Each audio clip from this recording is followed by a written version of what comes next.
Papakita ko sa inyo mga kabakyard. Ayan. Ayan mga kabakyard. So ulit ang inyong lingkod. Kumukuha ng asola.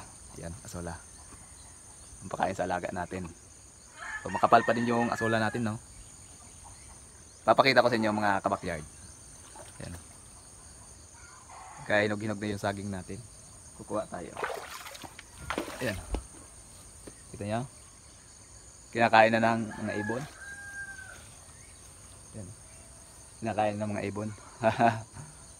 Sakap nito, hinog sa puno.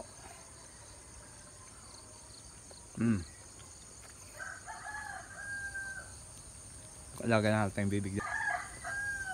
Almusal tayo ng saging. Madami dito saging dyan. Kakahinog-hinog na. Kinakain na ng ibon eh. Tik tik tik tik. Pagkakainin natin yung alaga natin sa likod. Ayan sila. Tik tik tik tik.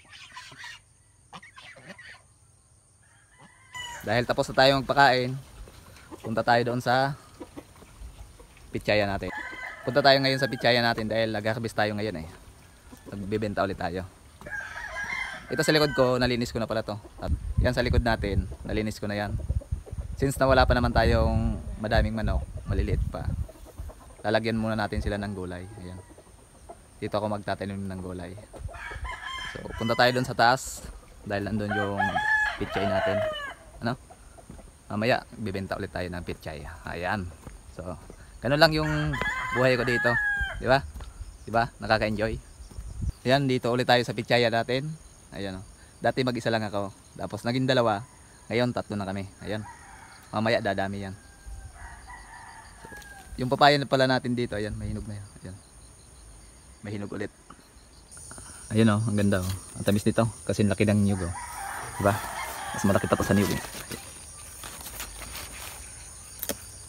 Wow. Ayan oh. Laki.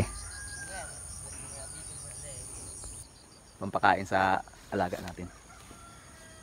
So dito manipis na lang to. Doon sa dulo medyo makapal yung pitsay natin doon. Yan yung mga masisipag kong katulong ngayon. Oops, hanggang dito lang muna tayo mga idol. Thank you sa nagsubaybay at sa mga magsusubaybay pa. God bless sa atin lahat.